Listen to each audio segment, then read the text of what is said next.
Good morning. What an incredible day today. It's going to be a great one where you are too, I suppose. I don't know what your day has in store, but make the most of your day. There's going to be somebody who's going to cross your path that needs a smile. It might be a waiter or a waitress that needs an extra couple dollars on their tip. There's going to be a friend who just needs a smile or a word of encouragement. Today's got great opportunities for you, so I hope you make the most of those.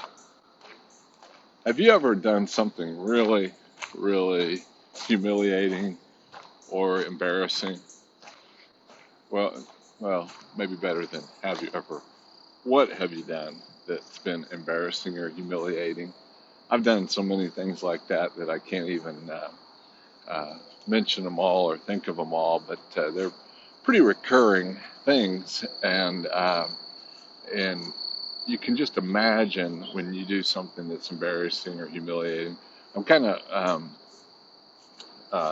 addicted to those little videos they show online of people doing some of those things, and then whether they're falling off a boat into the water or they're trying to do some kind of special activity and they smash their face in the ground or whatever, they're just totally humiliating. And I've done so many of those that it's unbelievable. But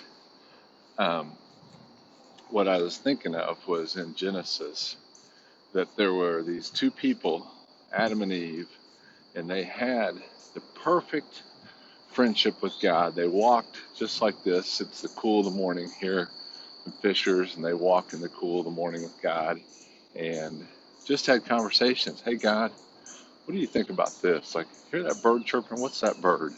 Or what's this plant over here, God? And they just had these conversations until that was disrupted by the enemy, who threw out distracting, discouraging, and demoralizing ideas that caused Adam and Eve to sin against God. And what I think about is those old Southwest Airlines ads that when somebody did something embarrassing or humiliating, they said, "You want to get away?"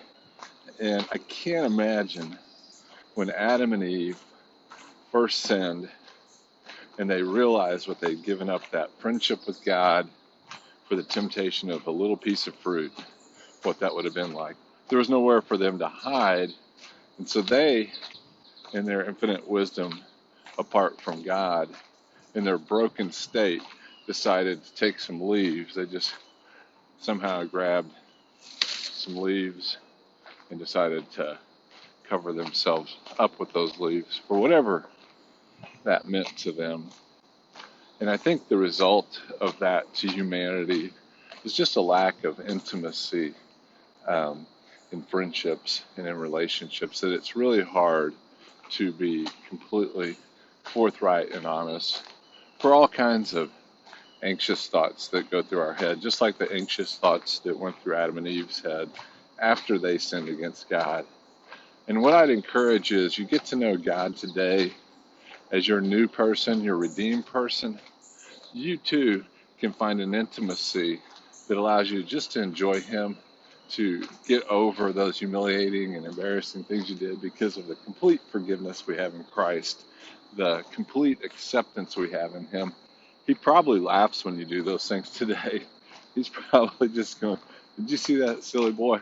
And so today I'd encourage you just to live life to the fullest, to live life in a way that expresses your true being to the world around you, and see what happens. Maybe something funny will happen. Maybe you'll have a great day. But I'll talk to you guys soon.